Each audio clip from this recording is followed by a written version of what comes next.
السلام علیکم ورحمۃ اللہ۔ یہ ایک لڑکا ہے جس کا نام عنایت اللہ ہے۔ یہ ڈل گیٹ میں رہتا ہے اور یہ بیچارہ لال چوک گونی خان گلی میں کپڑے بیچتا ہے۔ ان بیچاروں کو شوق ہوا کہ میں مشہور کیسے ہو جاؤں، اور آج کل مشہور ہونے کا آسان طریقہ یہ ہے کہ مولانا سعد صاحب کے بارے میں یا نظام الدین کے بارے میں کچھ بول دو تو تم خود بخود مشہور ہو جاؤ گے۔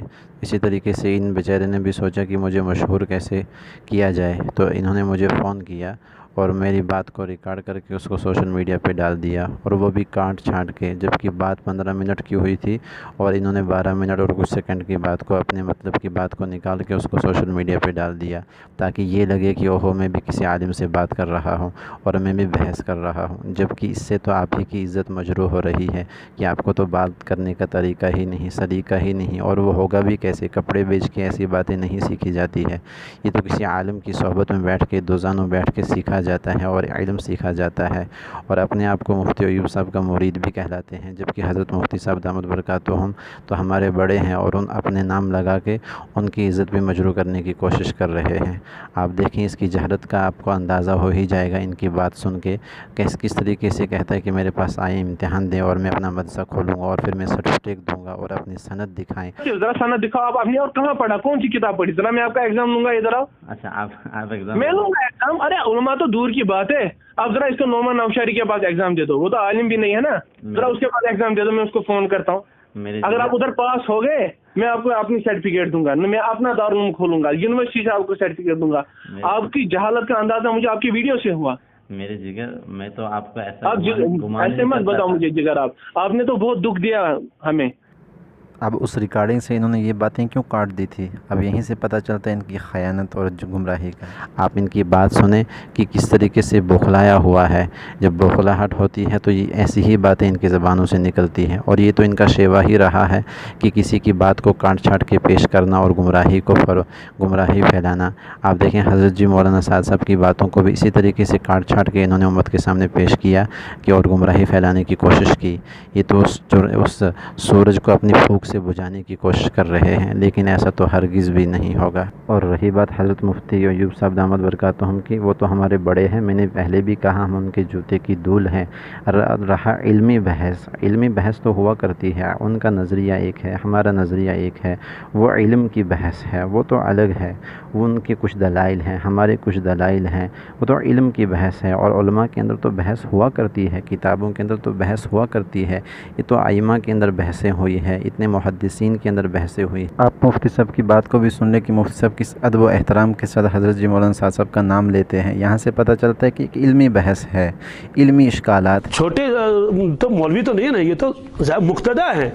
اور آپ ان کی بات بھی سنیں اور ان کا تعصب بھی دیکھیں اور ان کی بوکھلاہٹ بھی دیکھیں، اور یہ ان کو تو عالم ماننے کے لیے بھی تیار نہیں ہے۔ سعد صاحب تو مولانا بھی نہیں ہے۔ اچھا وہ مولانا بھی نہیں ہے، کہاں ہے؟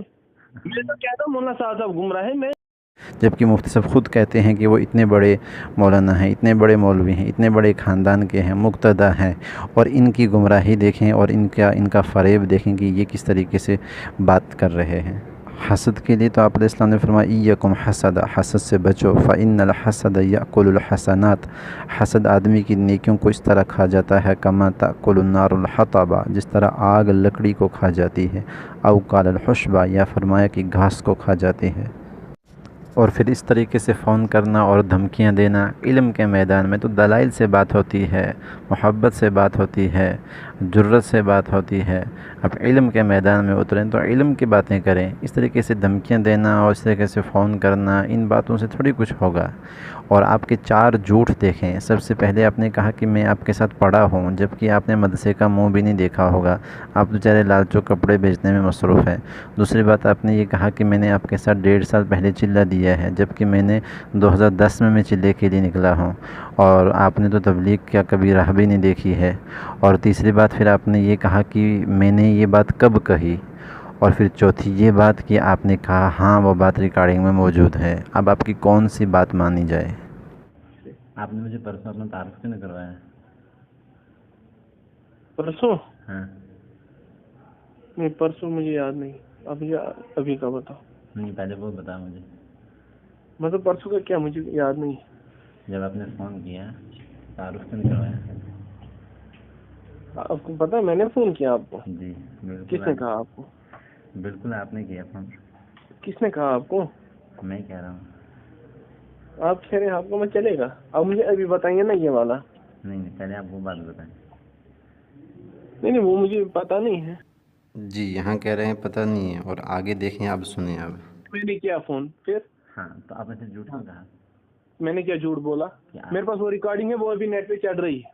چڑھا وہ تو میرے پاس اس میں دکھاؤ جھوٹ کیا ہے. آپ کے پاس بھی ہے، چڑھاؤ.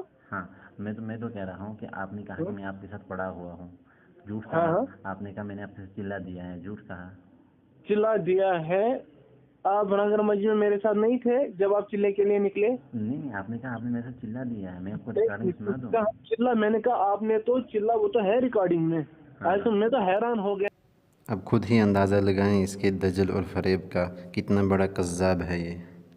علم تو ایک سمندر ہے. علم سیکھنے کے لیے تو فرمایا من طلب العلا سحر اللیالی، راتوں کو جاگنا پڑتا ہے. بقدر القد یکتسب المعالی، اتنا جہد کرنا پڑتا ہے. فرمایا من طلب العلم بغیر قد، جو شخص علم کو حاصل کرنا چاہتا ہے بغیر کسی مشقت کے، محنت کے، اضاع العمر فی طلب المحال، وہ اپنی عمر کو ایک محال چیز میں ضائع کر رہا. ان کو مشہور ہونا تھا. ان بیچاروں نے سوچا کہ مشہور کیسے ہوا جائے، تو چڑھا دی سوشل میڈیا پہ ریکارڈنگ کو. ان کا دجل فریب اور ان کی جہالت آپ اس ریکارڈنگ سے ہی معلوم کر لیں کہ کس انداز سے یہ بات کرتا ہے. میرے بھائی میں یہ تمام باتیں آپ کی خیر خواہی کے لیے کہہ رہا ہوں کہ اللہ سے ڈرو، کل اللہ کے سامنے کھڑے ہو کے جواب دینا ہے. اور پھر ایک اور خیانت یہ کہ انہوں نے فون جو آخر میں کاٹ دیا، وہ ایسا لگ رہا ہے کہ فون کاٹ دیا گیا ہے، حالانکہ فون اس طریقے سے منقطع ہوا تھا. میں تو سمجھتا تھا کہ آپ بڑے بردبار ہوں گے، لیکن مجھے تو آپ کی باتوں سے اندازہ ہو رہا ہے کہ نہیں بردبار نہیں جہاں حق کی بات ہے. میں تو بہت ہلکا ہوں. آپ بردبار ہیں، آپ جواب دیں دیں. پوری دنیا میں ویڈیو ہے، وہ جواب دے دیں. ایسے بیوی کے مسئلے پر ہی جواب دے دیں. ٹھیک ہے انشاءاللہ. ٹھیک ہے. چلو ٹھیک ہے، میں انتظار کر رہا ہوں آپ کا. السلام علیکم.